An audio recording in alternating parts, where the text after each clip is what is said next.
y'all. I'm Coach B. And I'm Nisha Hot T. toddy, we likes to party. Everybody grab somebody. You feel it, sometimes we steal it. Drama, let's kill it. Come and get your healing. Hot toddy, hot toddy time. Hot toddy, hot toddy time. We're looking for women like you to partner with us as we take it to the next level.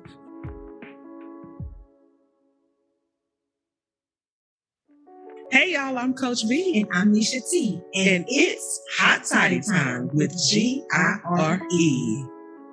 Today is going to be an exciting day. We have a special guest, and she is phenomenal. Y'all, this woman is out here saving lives, selling houses, and getting it in, friend. Okay? So please listen in today. We're so happy you're tuning in with us, and we just thank everybody who's been supporting us since we relaunched season 2. Yes. And so this is one of our colleagues in the industry. Yeah. My sister, okay? And she's kind of like Tanisha, she don't just vibe with everybody, you know what I'm saying? So you got to be special if she lets you in her circle. And we actually vibe, even though we have that same energy. Same energy, yeah, same vibe. Yep. So y'all, without further ado, we'd love to introduce you to Tazora Dotie-Moore. Hello. Yes. And so Tazora has the Hear My Cry Foundation and Sold by T-Moore real estate company. And so Tazora, take a moment to introduce yourself to the audience. So once again, my name is Tazora Moore. I'm the founder of Hear My Cry Foundation and also a realtor with T-Moore Realty Group.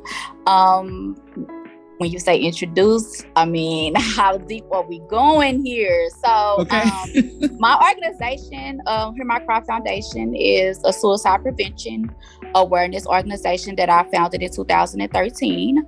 I've been in real estate for 2 years. I have kids, of course, 3, and I'm just trying to hustle out of these streets.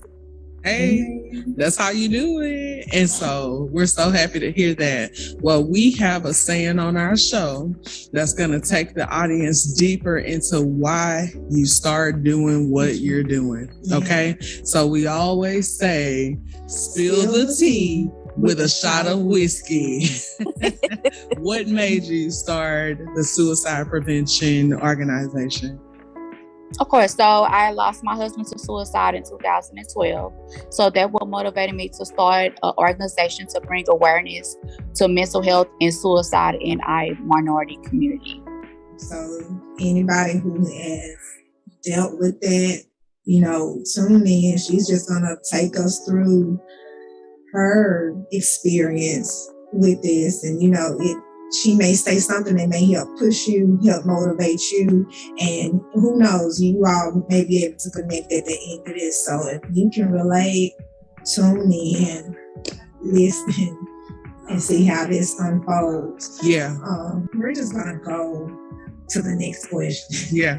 And that is simply, how did you overcome that obstacle? Have you even totally overcome it?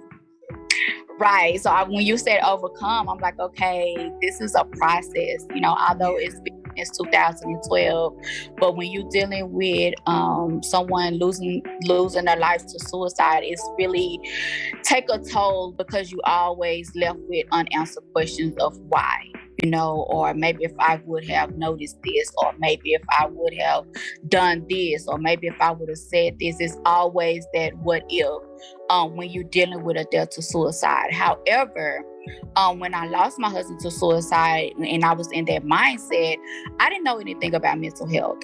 So I had to dig within myself and to do my research to get a better understanding of what is mental health. how do a person lead up to suicide? You know, I know that some people don't wake up just today and say, hey, I want to take myself out. This is something that they deal with on a daily basis and that they able to cover it up. So with my knowledge of me researching and trying to figure out why a person that I love dearly that didn't feel comfortable enough to tell me that this is something that he was dealing with. So when I say overcome, it's definitely never an overcome, but I've able to connect the dots and be able to let other people know the awareness and the things to look for and the signs of dealing with someone that's having suicidal thoughts or dealing with a mental illness. And that's hard because a lot of people come and tell you, you know, hey, it's better if I'm just not here, or hey, I'm trying to do this. And, you know, when you hear people, some people may feel like it's just a cry for attention. Correct. Or, you know, somebody's just trying to, or if they wanted to do it, they would have been did it. And it's kind of different hearing you come from a perspective of he didn't even say anything. It was totally unexpected. You know, you didn't see that coming. And so I know we asked you how you overcame that, but walk us through, and I'm not trying to have you relive it, obviously, but for those out here who are viewing, you know, or who may have experienced or may have someone, you know, that may be displaying some type of signs or, you know, acting out in a certain way, was there any feeling that you felt that this could have happened? Like any signs he displayed? Well, I would say in the motion, no, the signs wasn't there. But looking back, just like maybe a week leading up to it, his whole demeanor changed as far as, you know, he was the breadwinner of the house, so he worked. I was a full-time student, and it was just certain things that I you know, found myself asking him, you know, like, what's wrong? You know, what's going on? Are you tired? You need to take a break, or you want to get on vacation?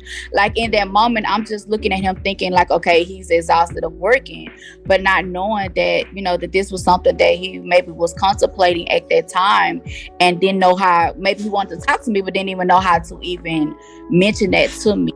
So when I look back and I remember constantly asking him, you know, like, what's wrong? Why you seem like you're so down? Why, you know, what's going on? Do you need a break?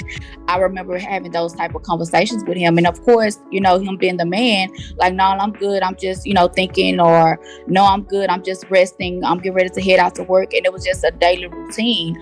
But it was something that stuck out to me the day before. Like, I met him with a mohawk, and that day he went to go get a haircut, and he actually cut it off. And that, it wasn't alarming at that moment, but those were signs that I missed that I could have, you know, I asked him, like, why do you cut your mohawk off? And he was like, oh, I just wanted to. And people say mohawk, but if you knew my husband, you knew that that's his signature haircut. So it was like, okay, so what's like going Samson on? And Delilah. Right.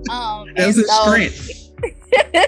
So it was kind of like a moment there that I could have if I would have known, because I had to get myself and to educate myself, and don't try to take the blame, because if I would have known, I definitely would have took the precautions and would have gave him the help that he needed. But at that time, I didn't know. That's not something that we talk about in our community. That's not something that we talk about in our household. If something going on, you pray about it. We're going to go to church, and the Lord going, you know, the pastor going to lay our hands, and that's that, you know. And and for me and my household, we kind of lived that same thing. So it wasn't no, oh, well, you know, you looking this way, so are you thinking about killing yourself? No, it wasn't never that type of thing. It's more of, like you said, are you tired? Are you drained? Do you need a break? You need vacation? But we're not knowing that it's way deeper than that. This is heavy. And I will say so much, because right now, going through my head, I did not get permission to talk about a specific situation. But I will say the person that I am close to did not go that far, but has done several things. And same to you, it's like, don't see signs. They walk around with a smile on their face, and you know, you thinking life is great in general, for what life can be great. how Right. it can be great. And so when they're going through these emotions or when they're dealing with it, sometimes it's nothing that we can do. Most of the times it's not nothing. There's not anything that we can do. But try to be that listening ear. This situation can be different. This is a difficult situation. And, I commend you on pushing through, staying strong, because your story is going to help. I'm sure it already has helped lots of women, lots of families, and it will continue to help. I just want to say, just to also piggyback off of what Coach B said earlier, a lot of people don't take this serious. I have heard several conversations from different lanes of people that they mock people who deal with depression, because it's like we feel like just get up, just do what you, and that's not always. Or people say things like, there ain't nothing that can make me want to take my life. Well, maybe you value your life that much, and that's great. But coming from a personal experience, I had plenty of attempts on my life when I was a teenager. My mom, if she could be here in these conversations, can tell you, having to go to the hospital, when you go to the hospital, you have to go to the crisis center. Once you have an attempt, they not releasing you to nobody. Right. You are going to be stuck there. They want you to go through counseling, and then your parents are just feeling lost. My mama was a single mother, feeling lost. My father was incarcerated. He couldn't get to me, and so I just remember having to see her through glass doors until they will allow her beyond that point. But primarily because they wanted to get into my processes first and understand that something happening to you at home that made you do this. They want to talk to you in private first. Then they'll bring your parents beyond the door. And then it doesn't stop there, right? I feel like sometimes it's coping mechanisms, not being taught that in our community. I know you're a big advocate for this, but people not talking about it, right? Mental health being frowned upon, and you're not being given that. I think one thing that helped me is, and I just bless God for my mama, putting me into counseling, allowing the process of the doctors and therapists and psychologists to get involved, and then, later on as an adult, did that mean that the thoughts stopped coming? No. They didn't stop coming. Something went bad. If I felt like I couldn't provide for my family, if I felt like my husband didn't want me anymore, if I felt like things like that, it came to mind. Yes. And it was really worse as I got older, until I learned how to rely on a community, which is what most people don't have. And so I know we're going to pivot a bit because we have other questions, but I want to chime in on that, even in the business aspect of things that there's a lot of people in this real estate industry, in entertainment industries, and all of this, even football. We started watching Concussion last night. All of these men, there were 5,000 NFL cases of CTE that they actually filed suits on. But then there were a quarter of that of football players who had taken their lives because they were dealing with that pain aftermath of playing football and didn't know how to deal with it. Right. Couldn't handle their minds deteriorating. So did your husband, and I know this is off topic and none of us are doctors, but do you know if he played any of those sports when he was younger, football or anything like that? I mean, I know that he was very athletic, and so I know he played basketball, but I can't really contest to football. However, a lot of times, when you were saying that people don't understand what mental health is, and people don't understand what it feels to be in, having those suicidal thoughts. But just to take it back, people, sometimes is not even aware of their environment. So it's kind of hard for them to even grasp, because a lot of times people is not born with a mental illness. You know, this is not something that you're born with. This is sometimes is not the case. Sometimes it is, but sometimes it's not the case that you're born with. Sometimes it could be medicine that you're taking for something that's going on with you medically, but the side effects is suicidal thoughts. You know, and we're not even taking in consideration of that. And then when you go to the doctor, they up your dosage, meaning that they're going to up the side effects of the medicine. And then here you go, you're not even knowing what's going on with you, because prior to that, you never thought of that, but you never even correlate that the medicine that you're taking is giving you these thoughts, and you don't even know how to cope with it. So yeah, a lot of times people don't know coping skills, but it's a lot of times that people not even in a situation to even be able to use those coping skills, because they don't even know what's going on with them. And some just think about it. Like when you get prescribed medicine, how many times do you actually look up and look at the side effects? That's, slim to none, unless it's something like you breaking out with hives or, you know, something like that. But just thinking like, okay, well, I'm having these thoughts because of the medicine, is no correlation. But they tell you on TV all the time, you know, may cause suicidal thoughts, may cause depression. And people just always feel like, you know, I'm stronger than that, but you just do not know. Don't nobody know their breaking point, and nobody know if you're not an advocate for yourself with your health. That alone too will also affect you mentally. Jeez. You just said we don't all know our breaking point. One thing we used to say on the department is a lot of us are one traumatic event away from having a mental breakdown. We can have it all together today, and if something traumatic happens tomorrow and we've never been through some things, that can break us down in a way that we would never ever understand, or anybody else. So it's it is. And a lot of times, you know, and I'm not taking away from faith-based, you know, institutions and people that believe in their faith-based. But when I started my organization, it was a lot of pastors that actually died to suicide. So that raised the eyebrow to me, is that, you know, you could be strong in your faith.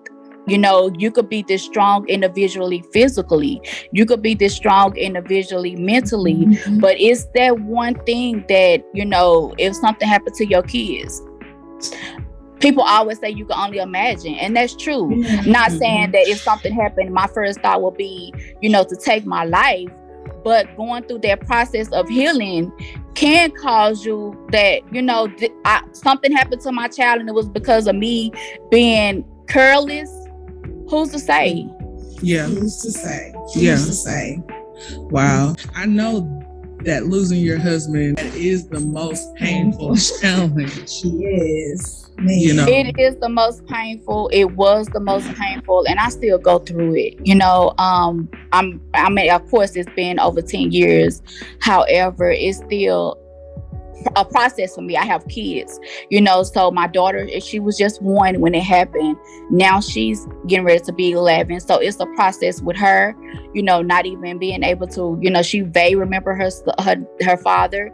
Then I have boys that actually remember their father, you know, and going through that process with them. But I could just say it's so important to educate yourself and never be so quick to say what you will and what you won't do, because you do not. Because it's been nights prior to my husband passing away that I was like, I cannot see myself living without him, and will literally bring tears to my eyes because I couldn't think past that.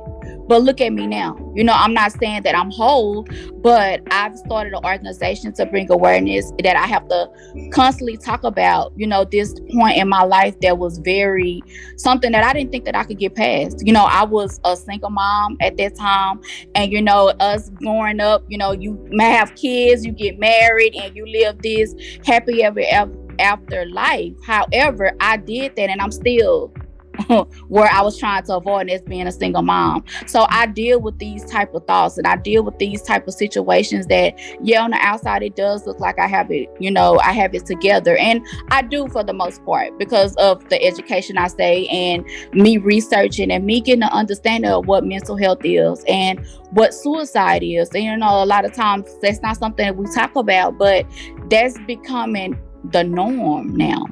That people do not, they feel like they rather be dead than to be alive, and I take that with a grain of salt, because just think about what the world is now. It's kind of like one of those moments, like some people think we're in hell now. So it's a tough situation. I just want people to understand that to never fix your mouth to say what you will and you won't do. Educate yourself on what mental health is, because it's kind of hard, because that's not something that we could see physically. But if you pay attention to your kids, if you pay attention to your loved one, and you know their behavior, if you know that they're doing something that's out of the norm, if you know that they're saying that they want to give up, just know that the material things that they have, it does not replace the hurt that they have inside of them. And I bottle with myself a lot with my husband's death, because it's like he never opened up to me and told me what he have to live with every day. The struggle of him maybe have to pull himself out of bed. And so is this selfish of me to want him to go through a turmoil mentally? Because just think about, your mental state really drives your whole body. And if you're not healthy mentally, then that's a totally different type of illness versus physically. You see? Right. So it's kind of like, wow, like I want him here with me, but we always say, well, they're not suffering anymore. So what, to that extent, is it only because they have a heart attack, or is it because, I don't want to say it because I don't condone it, but it's just being realistic and just being honest with yourself. Yeah, I want to go back. That was deep, huh? There was. And I want to even go back to your children, because there's somebody else out here who has dealt with a similar situation, and they may not know how to help their children get through it. Is there anything, and I know that this is just a question I'm just throwing out here, but is there anything that you feel like that help your children, that you can kind of tell another mother, well, this is what, I'm not going to say it's going to work for you, but this is what helped me in my family? I was just open with my babies. It was a conversation that I definitely dread. This is not a conversation that I had with them soon as it happened. It was a conversation that I knew that I had to have. And I just explained it to my babies that, if you broke your leg, you will not be able to walk right. If you broke your arm, you won't be able to write like how you normally until that heal. And if you're not mentally capacity on a normal level, then sometimes you react unrational, and sometimes that equates to you not thinking at that moment that it's totally over. But if you shoot yourself, if you hang yourself, it's totally over. And I was just being honest with my babies. They understood to a certain extent, but of course it was different phases, different ages, so it's an ongoing, consistently educating, them being a part of the organization. Now my kids is very aware of bullying, so they always taking up for kids that are being bullied, because they understand what type of mental capacity that could take on to a kid. So it's just being open and having those conversations, and I still get those conversations of, why? And I just look at them. I mean, if I knew why, we wouldn't be in this situation. But we know what it leads up to if you're not able to think correctly, if you're not able to write correctly, if you're not able to walk correctly, and if you don't speak up to say that you need the help. I'm not able to give you the help that you need. So it's just you being vocal and you just setting that platform, and a lot of times I tell parents, how many times do you as a family sit down and eat dinner together and just talk? Just talk to your kids. Makes the difference. Just being open. Just even if you just ask them what's going on in their world. So I'm very detailed when it comes to my kids and what's going on with them. Yes, I'm busy with my organization and with my other businesses, but I make that time to set that environment of whatever going on with you. You definitely come and you talk to me, and it's never too small, because we have to understand, them breaking their pencil is their everything, because that's how they write their work. But to us, that's something small, but you never want to belittle what they feel and what they're going through and telling them to suck it up. Because if you do that now, when they get older, they in a situation how my husband was, that he just sucked it up and just tried to ride it by himself, not knowing that he had the help that he needed. All he had to do is just open up. But guess what? We tell our boys that, you can't show no emotions. Yeah. That's for girls. You can't tell me that that you need help. You get up and you try it again. But everybody had a broken point. Even the strong women that we, superwoman, we have those nights that we just like, man, I just need help. Just one time, if I could just go away and refresh myself, just reset. But we don't teach our kids that. We don't never really teach our kids to be open and be vulnerable and express how they feel. And when they do, we feel like it's being disrespectful, or it's a certain way you're supposed to say it. No. Right. And I would say it's hard for us to teach, because we were not taught that. True. I had a mother who was very good to me, very kind to me, but we didn't talk about a lot of stuff. And I can say that back then, even for me, I've had those thoughts. And it was just simply because I'm going to go religious, just the enemy planting lies. And then I'm feeling like my mom, who loved me dearly, little things can make you feel like you're unloved. And then when you are not in an environment where you think you can speak, because, us growing up back in our day, we weren't supposed to have feelings as kids. Exactly. And you were too young. You too old for somebody. Somebody getting on your nerves. You ain't got no nerves. You ain't got no problems. Keep living.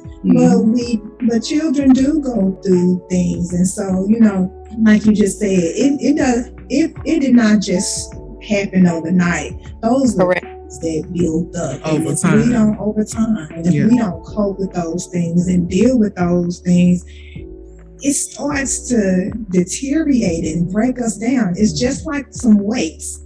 You keep adding on those weights in the gym, and you're not able to lift them, they will break you down. And it becomes a burden. And sometimes we just don't know how to deal with those burdens. And I think we need to dive into that concept too, because the church is notorious for making people only see the enemy or the demon side of things, or whatever the case may be. And as a spiritual person, I'm not going to say that that's not an influence, but you're taught that a lot of times the enemy can be the inner me. The things that I'm processing, nobody's teaching me how to overcome those thoughts. We talk to our kids all the time, and we tell our son, your brain is a muscle. You build up your brain. You teach your brain what to do. You have to train your brain to mentally be able to overcome certain things. But as a parent, it's our job to show them how. So if you start off in those young sponge stages, and like you were saying, earlier, telling your kids, suck it up, you a boy, you're not supposed to cry, get over it, girl, or this, that, and the other, then you're going to start contributing to a lot of those poor mental coping habits. Then the church is going to start saying it's the enemy. And in reality, it's a lack of stewardship. And sometimes the parents didn't know how to do it. So it's a generational thing too, that goes back down the line. I used to have this professor that would say, suck it up, buttercup. But I used to say, but if you put buttercups under heat, they're going to melt. Right? Yeah. So if I'm feeling under heat, you can't tell me suck it up, buttercup, because I'm melting, and sometimes right before your eyes and you can't see it. The other side of that is, like I said, I don't dismiss spiritual things, but I believe because of what I know about the Word of God, and you have to be educated before you go counseling people. Yeah. I'm certified in theological building blocks. I went to the College of Biblical Studies, and one thing we learned is that there's wisdom to be had as well. Yeah. People who believe in the Christian, text or biblical text, and even some other doctrines as well, you understand that there are certain scriptures that says, hey, God gave us wherewithal, he gave us the tools to fight with, and people dismiss the tools. He gave men education to create certain things that can, be able to deal with the chemical imbalances. He gave people the gift of counseling, but in our communities that's so big on God is the counselor, they dismiss the whole text that said he gave some teachers, some preachers, some evangelists, some this, some that. You're hurting mentally. You need to get in front of a teacher. When we go to school and we want to learn math, we go and sit with a math teacher. Correct. So if we want to learn how to overcome mental blocks and deficiencies, we need to go sit with a mental teacher. That's a counselor. That's a psychologist. That's a therapist. We can't dismiss those people and just say, God is my doctor. Because you know what that reminds me of? This story when the guy's drowning. She already knew where I was going with it. There's this story that the elders used to tell that is this guy, he's drowning in the ocean, and all of these, saving mechanisms are coming his way. First a ship passes by. Oh no, God is gonna save me. Somebody sends them a life float or something like that, life jacket. Yeah. Oh no, God is gonna save me. Somebody comes and try to rescue him. No, leave me alone. God's gonna save me. And helicopter. Yeah, and he still says God is gonna save me, and then he dies. And he ends up in heaven, and he goes, God, what happened? I thought you was going to save me. He said, I tried. I sent you a boat, a life jacket, a helicopter, all of those things, and you dismissed it. Hello, somebody. I think somebody needs to realize that a lot of us can be dismissing our help. Every time we say no to therapy, no to counseling, no to, that teacher. And with the church, we are the church, not that building. Right. We just assemble there. We can't just go off telling somebody, oh, it's a demon, and we casting it out. Because even, and this is one of T's favorite scriptures, mine too, even a man who was struggling with getting the demon out of his child, he said, counselor, he said, I believe, but help my unbelief. You know what I'm saying? And all of these other disciples, they were trying all these other things. And, and Jesus had to come in and step in and say, you can't just call it out. Some of these things come with a little extra reinforcement. Right. Absolutely. It's the same thing today. So I don't want to dismiss that, because we know God has been a provider. But at the same time, there are a lot of people who don't believe that way. There's a lot of people that believe in other things, and some people might say that's the reason, but I don't think we have that call. No. You know what I'm saying? To judge that and say that's the reason. No, the reason is because you have a mental deficiency, a lack of coping, or something that's chemically going wrong in your mind. And if somebody comes to the church, we need to consult the toolbox so that we can get them to the right place, which means it's a Hear My Cry organization. I know a Tazora Dotie-Moore who has counselors, and I want to highlight something real quick. We went all off the topic. You brought it back, because I was just going to dive into that. So one awesome thing about you, I know from personal experience, is you offer free counseling, and you'll send it and you'll say, I'm offering free counseling to 10 people or 3 people or something like that. And you do this every month. Correct. And then you have the motorcycle drive which is beautiful. I've actually witnessed that on video, like you guys standing hand in hand, saying a prayer, giving tributes, all those different things. You help veterans. We know in our PTSD community, you don't just have to be a veteran to have PTSD, but we know you operate strong in that. And so I've been a recipient of the 3 free counseling sessions. And let me tell y'all, counselors don't come to play. Yeah. I appreciate that. Thank you. Man, but for you to say, I'm going to offer this, not just to the people who are coming directly to you, but just put it out there for people to partake in this. Didn't matter your position, how much money you make, no, nothing. If they say me, you're setting them up for counseling. Like, what is that in your heart that makes you want to do that? Because I know a lot of times we try things, we want to try things, but we feel like it will be a waste of money because we don't know the outcome. Or we feel like that's something that we don't want to budget into our expenses. That's not something that we familiar with. So, but hey, we definitely would try it if it's free, because what do we have to lose?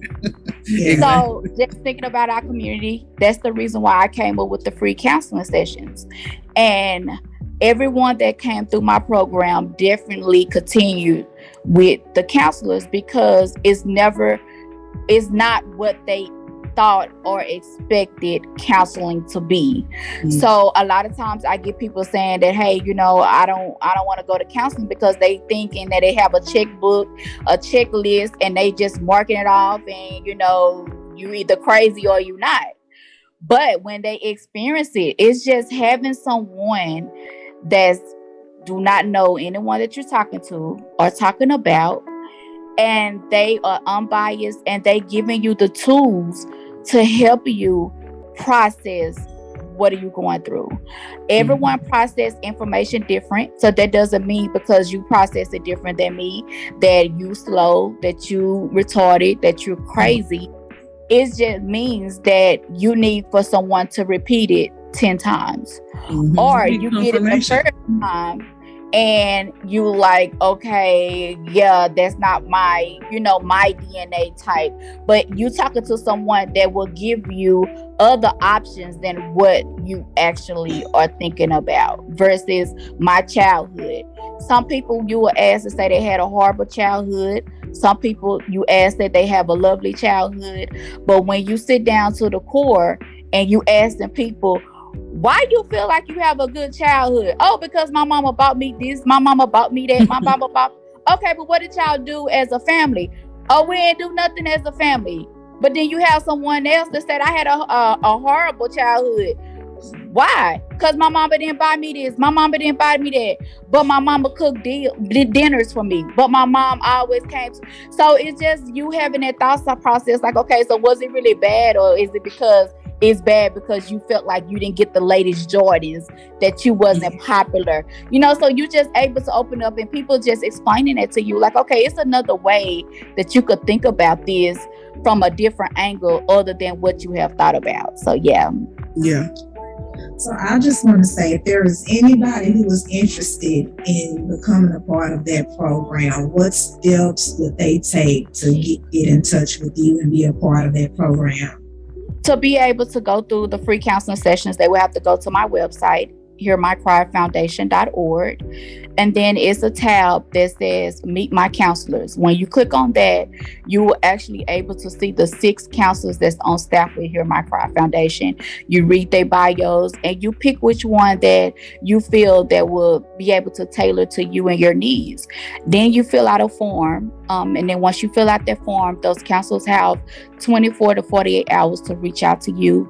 And then that's when you guys set up your sessions, and that's how the sessions go. And it's a couple other programs that I have that I really don't mention that's not popular, but I do burial assistance to families who lost someone to suicide. So it's kind of hard for me because I've buried 2 kids, a 10-year-old and an 18-year-old. But that's another service that I provide. And I also goes out to faith-based institutions and train them on how to deal with members that are mentally ill or having suicidal thoughts, because a lot of times they want to help, but they don't have the tools. They don't know. So they only being repeating what they was told as well, of, pray about it and we're going to cast out the demons. But I feel like if they know of it, hear my cry. That's something that they don't have to go into detail. Just say, hey, I know this organization. You reached out to this organization and you will get the help that you need, and we'll go from there. But a lot of times they don't know the resources. So they just free will it on what they know and what their lack of knowledge and what their knowledge is.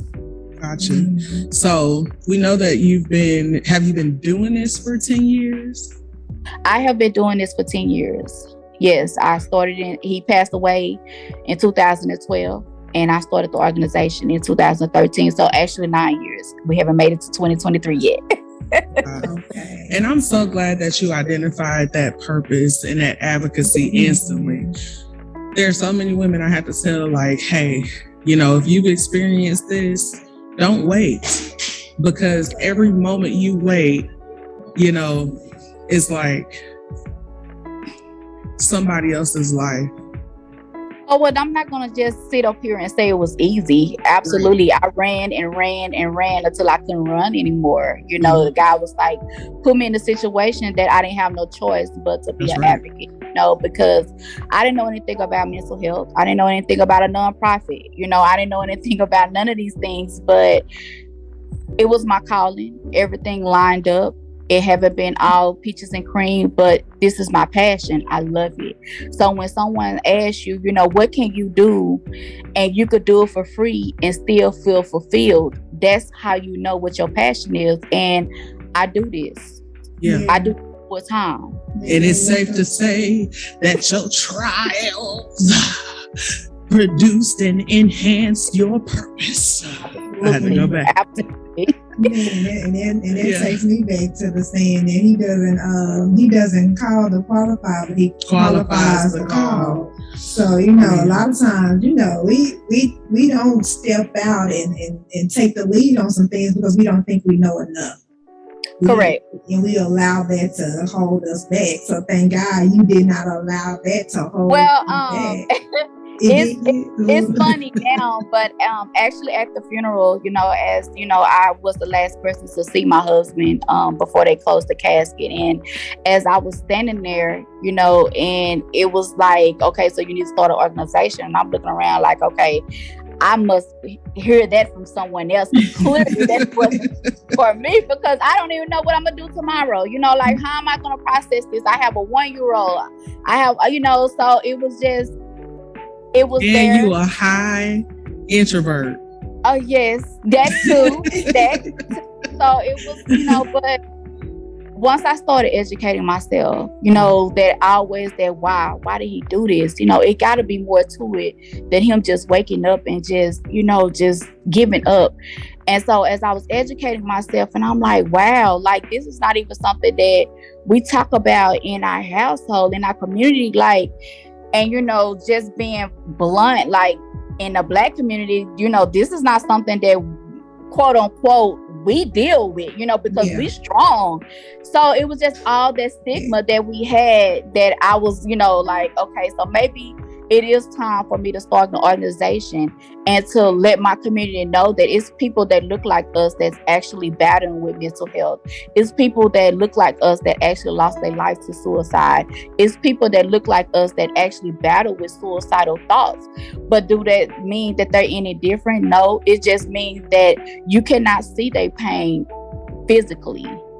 Yeah. But if you open them up in the inside, they are shattered, just like a cancer patient, just like, any other type of disease that we able to understand, because we able to go to our loved one and see them deteriorating. Mm-hmm. So we know that they're going through something, because physically they actually show those attributes of going through things. But mentally, it's kind of hard for us to grasp, because it's not something that we could physically see. But if we just pay attention, that's the reason why I started my organization. I say, hear my cry, because it's something that you can't see, Yeah. But if you listen to me, it's going to be different ways that I'm going to express to you. I might not come out and say, hey, I want to kill myself, but I might come out and say, you know what? I just can't take this anymore. Bars. I don't have nothing to live for. Yeah. Well, you have XYZ, yeah, but I will give all of that away to fulfill XYZ. And it sounds like somebody being humble, but it's really somebody that needs to be heard. Yes. So with that being said, what advice would you give your younger self knowing what you know now? What advice will I give my younger self?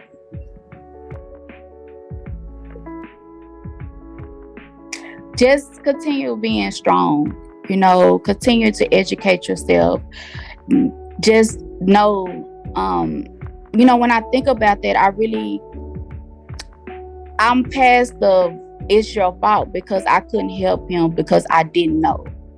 So when people ask me that question, it's never a sad sorrow type of statement, because if I would have known anything about mental health, I would have helped him.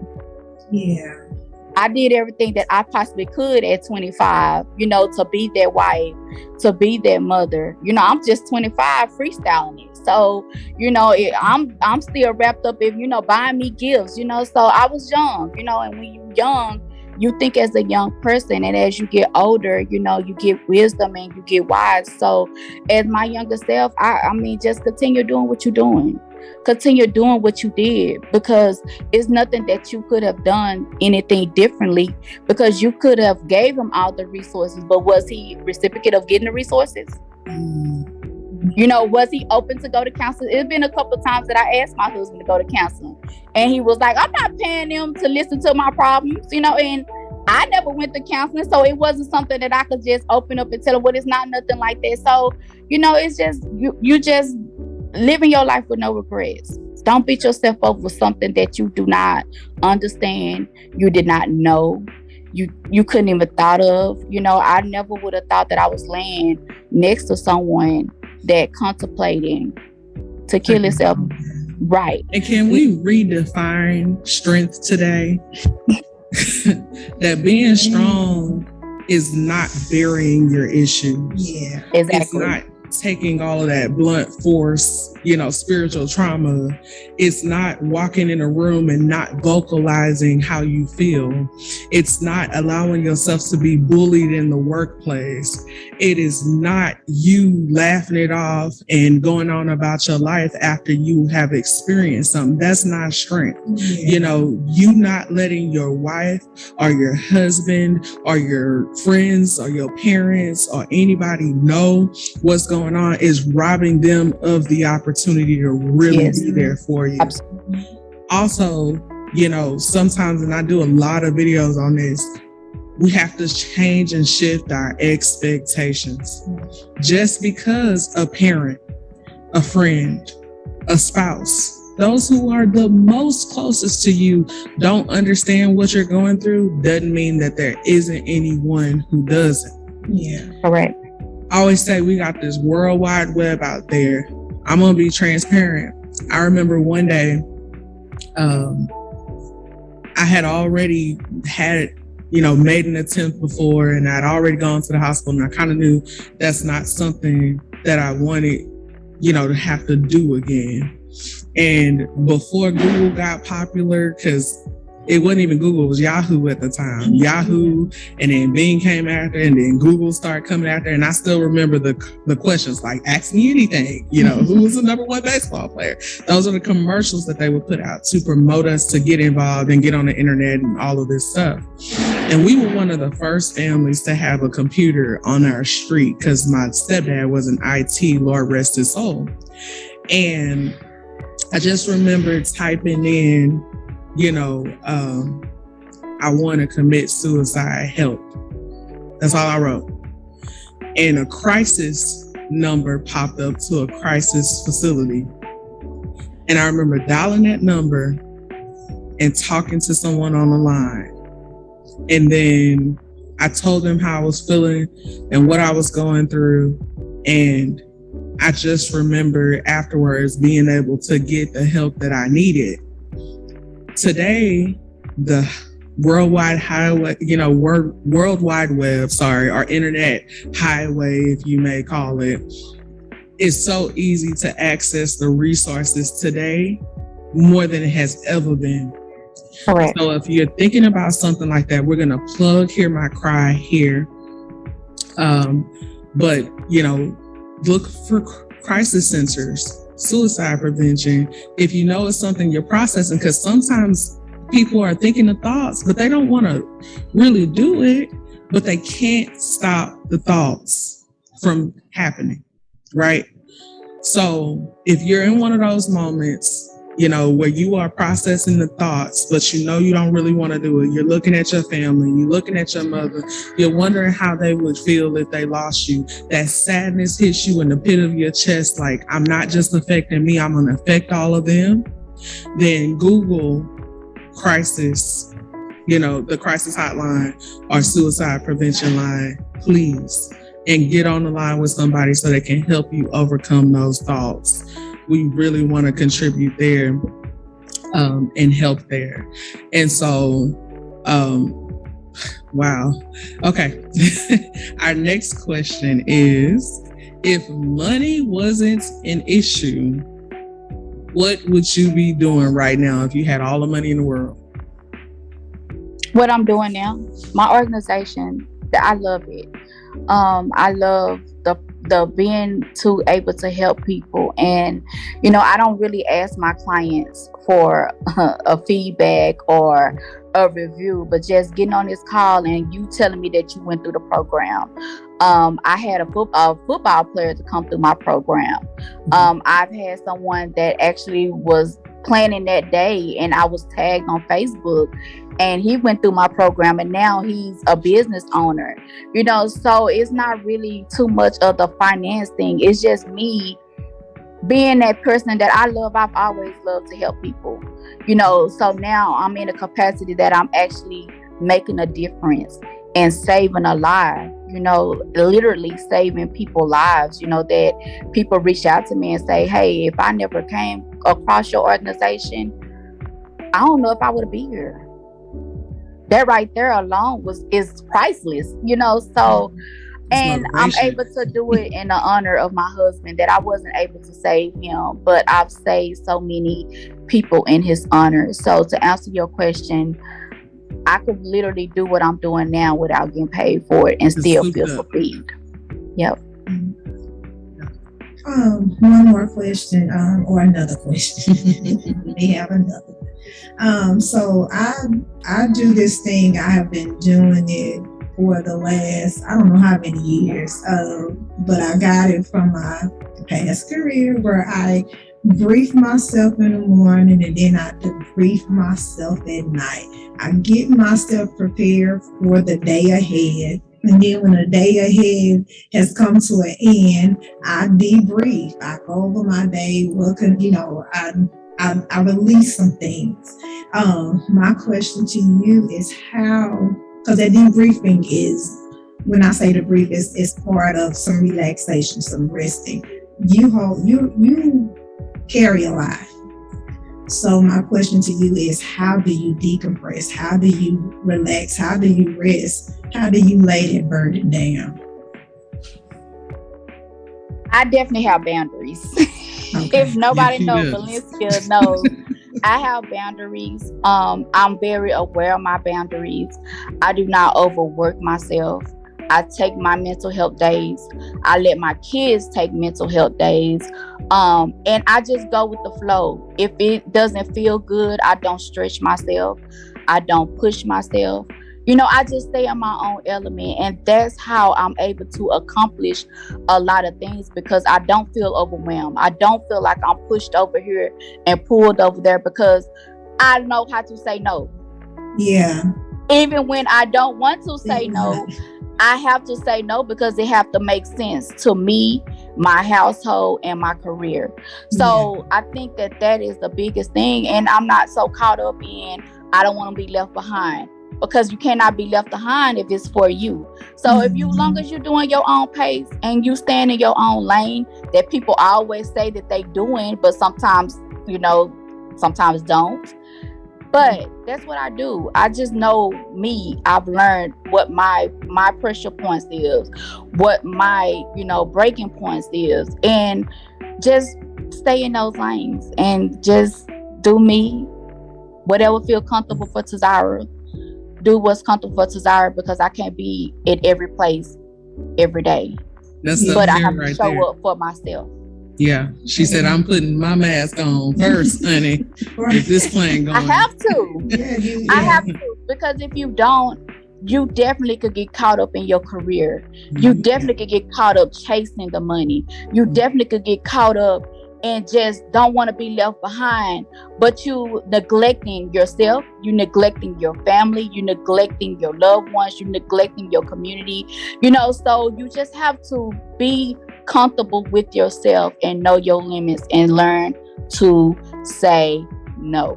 Yes. I love it. No. And, I'm going to tell y'all. N-O. There's a meme. Capital N-O. There's a meme that says no is a complete sentence. It is a complete sentence. And don't feel bad. Don't feel bad about saying no. Because if you overstretching yourself, you're not able to fully prepare and fully perform for yourself and your kids who really need you the most. And let me tell y'all, it's been plenty of days that Tazora has been a gatekeeper at the door. Like, I call her and I say something, she's like, no, ma'am. No, that's a hard no. So she is definitely my mentor in the no. And all of those things, which, I just want to highlight, y'all. There's Hear My Cry. There's Sold by T-Mo Real Estate. Your girl is a realtor, so she's saving lives and selling houses, just like I told y'all. And then I am so excited because internally I know something and I cannot wait for her to reveal it to y'all. What you know? Oh, you want me to tell them? I don't remember. Okay. That she's about to be teaching women all over the world, honey, how to say no and how to set boundaries. Yes. Like life skills coach, your girl is in there. So since she made me say it, y'all know what we like now to I really do have on to the show. with it, Vanessa, okay, now I got to really do she it. She gotta get with it or get acquitted. Okay. Go out and get it and come back with it. That's my pimp side. You feel me? So we want to decree and declare that you will change lives, not only in saving people from suicide prevention, but teaching people, not just women, but people all over how to set boundaries and to say no to things that are compromising to their faith, their family, and their physicality. Absolutely. We believe that for you, and so we just gonna decree it and declare it. We normally ask, what is your 5-year goal? And we're still gonna ask and decree on that too. Yeah. But because we know all of these things in your life, so I want to say this, your life answered all the questions we had for you today. Yeah. We still asked, but you are the perfect example of someone who's living what they say, who's preaching what they practice. Because I always tell people, people say practice what you preach. I say preach what you practice, because experience is the best teacher. So what is your 5-year goal? Gold. Mama dear side came out. All right. So my 5-year goal. Wow. You gotta put the because I'm a freestyler. No. I just freestyle. I just be led with God. It's I don't live in a box, and it's so hard for when people ask me these boxed in questions like, what's my 5-year goal? Still here helping saving lives and selling homes and, just being that example to women, just being that example to anyone to live in your purpose, to be true to yourself. It is so many people that let social media take over them, that when social media come on, they are a totally different person than what they are when the lights go out. So I just want to be that person that when you see me on TV, because I will be on TV, we'd agree. And when you see me in real life, it matches. That's my motto. So I guess my 5-year goal will be to just stay true to myself. Come on. Yeah. That's something real easy. Yes. Amen. She wants to be an avocado. That's my favorite commercial, okay? Let me tell you. And good for your soul. Yes, just continue to be in my purpose. Continue to save lives. Continue to be able to let dreams come true as well with, owning homes. That's everyone. The reality is to, purchase their dream home. And while you purchasing a dream home with me, you actually saving a life, because part of the proceeds go to my organization, the Hear My Cry Foundation. Yes. That's a plug, baby. Yes. That's a plug. 2 for 1. 2 for 1. Yes. I'm so proud of you. Yes, thank you. I appreciate it. So I just want to say, because we're coming to the end, I just want to say to those who are watching, I know we may have opened up a lot, and we only had so little time to get in as much as we possibly could. I have not discussed this with Dee. This just came into the opening. I have not discussed this with Miss Tazora. This is just now coming. Anybody who is watching this and you have more questions, please DM us, email us. Let us connect you to the right sources. I would love, and we'll talk about it later, but I just wanted to ask, would you be open if we have, because I feel like this is a situation that people will pour out about. Would you be open to coming on and maybe having one of your counselors to just answer some more questions, because I know this hour was not you can't get all the questions in. Correct. It's just something to touch in to let people know that you are there, you are a resource. Everybody don't know where to go. You have a resource now. And so absolutely. This segment was about just letting them know that you are here. God has sent someone to be your present help. Yes. So take advantage of that help. Take advantage of their resource. Absolutely. So if anyone would like to reach out to me, I'm definitely on social media. Tazora Moore. With my organization is Hear My Cry Foundation. I'm on all the major platforms except TikTok yet. But definitely reach out to me, DM me. My website is hearmycryfoundation.org. If you need the free counseling, you definitely go there. And I also have an annual motorcycle ride for suicide awareness. It's July the 23rd. We ride from Turtle to Bachman Lake, and then at Bachman Lake we have a day of entertainment. But we also pass out information regarding suicide awareness, and suicide prevention and mental health. Different resources, everything that you need for that as well. It's just one thing that I would like to leave with anyone is that I know a lot of times we do get to the point that we want to give up, and that's normal. It's the point where you can't get past what you're going through.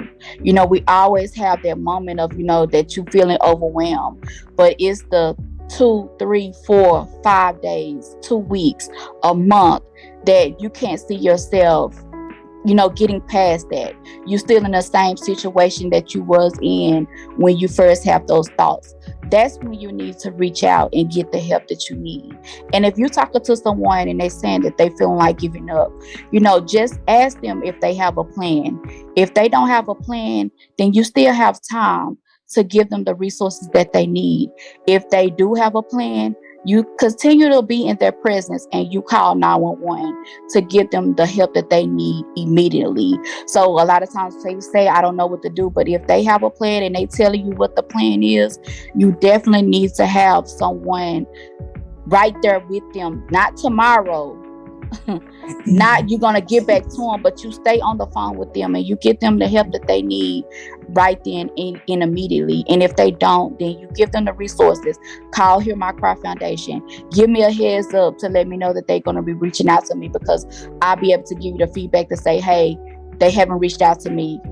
Check on them to make sure that they still would like my services, or they have other type of resources that they could use. So that's something that I want to leave with you guys, is that if someone have a plan, you give them immediately help. If someone's just saying that they want to give up, you give them the resources that they need and you follow up with them. And I'll be remiss if I don't ask for just quick clarification. Are we asking them, do they have a plan as in how they'll carry out, that attack on their life? Yes. Okay. All right. Yes. Yeah. Definitely. That's good. That's good. And also noted, like you said, they can call 911 and they can also do welfare checks to their house if you're not hearing from them. Exactly. And most of them don't want that door kicked in or beat down. But I'd rather for it to be kicked in than to be kicked in and they're gone. Exactly. Absolutely. So you give them the help that they need immediately and you stay on the phone with them to make sure that when they help is there, they're still alive. Amen and glory to God. Wow. Well, we have definitely enjoyed having you today. We thank you so much for saving lives, and we thank you for all of the proceeds that you donate to saving lives from selling those homes. Follow us on our pages, like and subscribe, Girlfriends in Real Estate. We're also going to start an actual fan club so that you can have those resources inside of that group. If you're a part of the group, you got resources. Yeah. And so we're excited, and that's our favorite word. They know it. We're so excited. And so thank you all for tuning in today, and thank you, Tazora, for being a beacon in the community. All thank right. you. Love we you, hope girl. this has been a healing for your soul. Yeah. All right, y'all. All right. Bye. See you later. Bye.